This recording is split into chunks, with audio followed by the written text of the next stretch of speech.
rising cases of mob justice is basically as a result of frustrated population, that they want justice immediately and soon. And so it is very dangerous for law and order and for the well-being of the country. If they feel that justice system doesn't work, they become impatient, and then you see rising cases of mob justice across the country. In fact, I dare say some of the mob justice cases are actually encouraged by the police, you know, and I am admitting from a point of knowledge. Because the police will tell the citizens, you think you will get justice? This thing will drag in court for another 10 years. Tafuteni njia ingine bwana jiokoe. And njia ingine, they don't say it, but they're encouraging that if you can sort this matter, then it will be better. In cases where people are arrested, taken to court, they are released, they are taken to court, they are released, there are high chances that the police actually will be probing the public to say, do something. And then they will come back and do investigations. And when you tell them, when will they, when you ask them what is the status of this matter, they say investigation is still ongoing. Which is the statement I read every time I go to Parliament, and the most repeated statement is investigations is still going on. So it's important to expedite processes of justice. Otherwise, you know, it can destabilize a country and it can lead to a disorderly nation. When cases drag for years, public confidence in the justice system is eroded. When the guilty walk free, communities generally feel abandoned, and when rehabilitation fails, then the cycle continues. I know we don't always agree. Sometimes the ministry questions why certain cases move slowly. Sometimes it's the courts that question why police take time to investigate a matter. Sometimes correctional services wonder why they don't get enough resources. But this is what I want to emphasize today. We need to strengthen our partnerships. A nation is not made peaceful by force alone, nor more laws alone, but by harmony between both. Security without accountability diminishes justice. Justice without security cannot flourish in any country. You can carry a court order actually around, and if you don't have enforcement mechanism and a secure nation to enforce a court order, then it can be a beautiful piece of paper without a proper secure nation that can actually turn that court order to become proper results. So we have cases where people have very good court orders about going back to their farms or, you know, taking back their property and so forth. And if you don't have a proper, if you have gangs occupying somebody's land in Machakos, for example, or somewhere in Nandi or Kisumu, and you have a beautiful court order, and the police are unable to remove those gangs, and because of breaking of law and order, then it becomes very dangerous for a nation. And really, that is why I continue emphasizing. I wonder, there used to be a principle in first year law class, especially Constitutional Law 101, that a judge always is alive to the circumstance they face, and therefore they take what is called judicial notice. And it's assumed that judicial notice doesn't have to be brought up by any lawyer or a litigant in court. The judge should just be alive to the fact that, because we live in this society, if there is a flourishing of the many gangs in the country or people burning property, you don't need anyone to alert you to say that if you release this person back to the society, there is a fear that you know, the particular situation will continue. So judicial notice is also very important. And it's also important to just know what's happening around, you know. And you can only know that if we can talk. It doesn't have to influence your decision per se, but it helps you to make sure that you have a role beyond just making pronouncements. You have a role to ensure that the society is safe. I don't want to, let me just say this. I learned one thing, Madam Chief Justice, let me say this, that politics is the most hardening profession. Very. In fact, if you want to hire a very hardened person to do a very difficult job, just get somebody who has ever been elected before and survived an election. In fact, if they get re-elected, the better. And that process, once it hardens people, you can handle anything. I found sometimes that because judges and advocates and journalists are fairly shielded from criticism on this part, they are the most sensitive people. The slightest of criticism of an article that has been written by a journalist, they become extremely irritated. If you criticize a judge for his decision, it is always considered the worst sin. In fact, it is almost considered that you are interfering with judicial independence.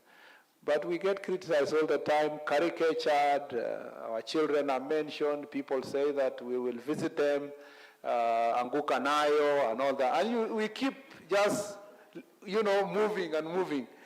And I think that, I hope that there will be a training somewhere that can help the other arms of government to go through this same process so that we can all of us accept to sit together and critique the decisions we have and we make so that we can make our country a better place.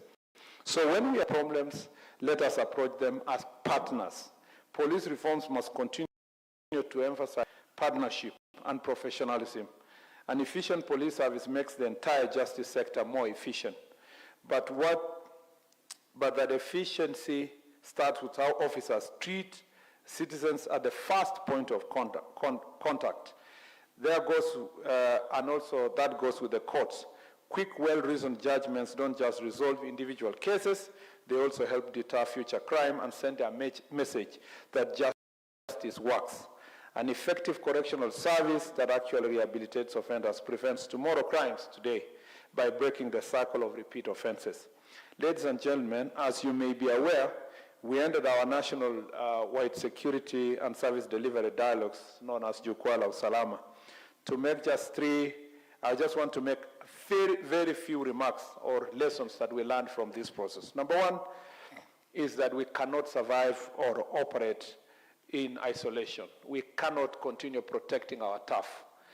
In fact, Chief Justice, I think we need to amend, even though the Attorney General said that we have too many laws. We need to amend the National Council, the Principal Act, which is the Judiciary, what's it called? Judicial Service Act, yes. The Judicial Service Act, Section 37, or prior sections, I think 35. We need to, the court users committees need to be strengthened. I realized from the Jukwaa la Usalama that some of the problems that are bedeviling the nation is because at the county level, and I dare say even at the sub-county level, there is a very poor interaction between the security, the sub-county security team or county security team, the judiciary, and the DPP. And sometimes the back and forth is because the DCI officer who is doing the investigations, there's a DPP sitting somewhere waiting for the file, and then, there is no interaction, there is no conversation. Then the matter is called to court, and because there is no general conversation around with the magistrates, there is a dysfunctional system in the county. But I found it very interesting in a place, for example, in Vihiga, where people are praising the magistrate, that we are working together with the magistrate and we've been able to reduce cases of gender-based violence, especially defilement in that particular place. And in some areas where the court users committees are working, the delivery of justice is really wonderful. Part of the reasons why people are refusing to work together, you will shock you. You will find in our ministry, the chiefs are supposed to work with the OCS, but they refuse to work together. And we found in one of the counties, I think it was Kakamega, in a place in Butere, that the chief says the real reason why they're not working together is not because of even their big persons, no. Because you work in silos so that you collect your bribe independently, So if they end up working together, so everybody's saying, I'm the one who is in control, You know, I'm the one who's control. If the police officer, the OCS is telling the chief, telling the brewer of the illicit, whatever, changa and so forth, illicit alcohol, he's telling them, don't worry, that chief has no powers. Wewe tu akushike, akulete hapa, I will release you, you know? Because he knows, so he's telling this one, don't pay the chief. Just pay me, I will allow the chief to bring you here, I will release you, you will go. We also found in some cases that it is the DPP wants the DCI to continue struggling at the corner there on his own, and then when he brings the file, because the DPP officer at that level has been compromised, he will not approve prosecution. So no matter what the DCI has done, even if he has done a very good job, the DPP is not approving. Meanwhile, in some cases, the magistrate has already been compromised on the other end, even if a matter comes before court. So some of the reasons why people are not sitting together is because if they sit together, there will be greater accountability and corruption will be dealt with. And I think it is time we need to strengthen the court users committees and bring them together so that we can resolve problems that are affecting the people of Kenya. And the IG will tell you, there was a time the administration police officer and the National Kenya Police Service officer were not working together. But when him and his team tried to push them to work together, there were greater results and so forth. And they learned from how the DIGs at the national level are working together. Now, those people, the court users committees at the devolved units down there will not work together if they think the Chief Justice cannot see eye to eye with the Speaker of National Assembly or with the President or with the Minister of Interior and so forth. So we need to sort our problems here so that they know down there that accountability, we expect accountability from them down there. And that's the same. If the IG is not seeing eye to eye with the chair of IPOA, there's no way the police officer down there will cooperate with the IPOA officers during investigations, and the same. So we need to foster close working relationships. Number two is that there is lack of honest feedback, you know, and we need to sort this issue. I want to challenge the judiciary to do what I did, you know, and call for, I went for 48 meetings across the county, and OCSs were telling us to the face. You know, some of them telling, Ministry, you have failed us. IG, you have failed us. The IG was being told to the face, how can you transfer somebody to Tana River and stay there for 15 years? How can you punish officers? How is the police station like this? How can you give us only fuel, 450 liters, and expect us to serve them? To the face. And some of the things now we are working on, the reforms, came from the stakeholders from the ground. Citizens in this Jukwaa Usalama Forum were telling the OCSs, they were even telling us openly, this OCS is very corrupt. You know, this one, it takes bribes.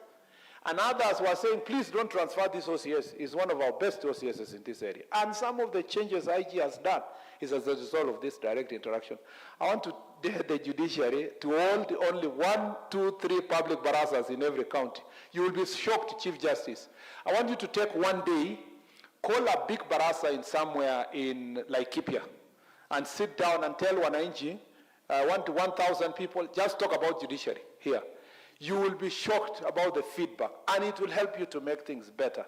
The reason why in the past we have not made progress in the security sector and the judicial sector is because we have shrouded in ministry. We clothe ourselves and say security is very, you know, is a very guarded area. We can't just parade the IG out there. It is important for us to look for honest feedback from the members of public. Number 3 is that we must face corruption directly and on the face. We should not hide. The question of corruption is in all the sectors. There are magistrates who are corrupt, there are judges who are corrupt, there are police officers who are corrupt, there are prison officers who are corrupt, there are ministers who are corrupt, there are PSs who are corrupt, and we need to face it openly without hiding and defending our places. And then the underfunding thing is cross-cutting across. The judiciary is underfunded. The police are underfunded. Some of police stations are too old. They are not functioning. We don't have vehicles that are serving the magistrates and so forth. And that's serving the judiciary, the administrators, and many, many others. So it is something that I agree entirely with the report that, with the report that there is underfunding. And you know why? During budget cuts, and this parliament should hear this, the places quickly where we lose money is this sector, because their money they don't look like a road, a water sector, a budget. Their budget looks like, training. They say cut training first. Then we come back and say our police officers during Mandamano, they are unable to manage the crowd. But you removed their training money. They've never been trained for 10 years on how to handle crowd. They don't know how to do this. Capacity building and many other issues. So our money look like soft resources, but they're extremely important in this sector to maintain law and order. Please, Parliament, let's work together with the Treasury to make sure this is sorted. We also realize that we need to discuss this bail terms issue and the operationalization of Article 49 properly. There are cases where people are being held that should be released, but in most cases we feel from our side that people are being released who should be held, especially people dealing with gangs, drugs, trafficking, persons, and gender-based violence and defilement. From our Jukwaa la Usalama, many citizens think that suspects for defilement, because they are either chiefs, they are teachers, they are pastors, they are influential people in society. They should be held in remand as they weigh their decisions. And I think this is a discussion the judiciary needs to apply their mind, especially when it's drugs and it is, I'll conclude one more, but let me say this story. ACC, which is Assistant County Commissioner, previously a DO, told us in Murkomen that they arrested a serious drug trafficker, took him to court. The public were very happy. They even praised and celebrated the administrators and the police. But the next day, the magistrate, I think, sentenced to community service, the suspect to community service. And then, you know what happened? He was posted to come and work around the ACC's building.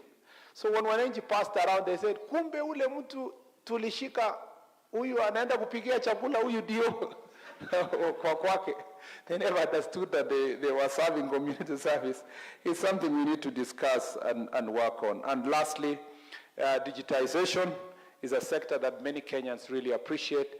The judiciary want to congratulate you, Chief Justice. You are ahead of the rest. And that's why we're working very hard in the prisons. We lost lives between the road between Baragoi and Maralal because prisoners were being taken to court in a situation where perhaps if it was a virtual court, we would have avoided, because the road was already dangerous with bandits on the way.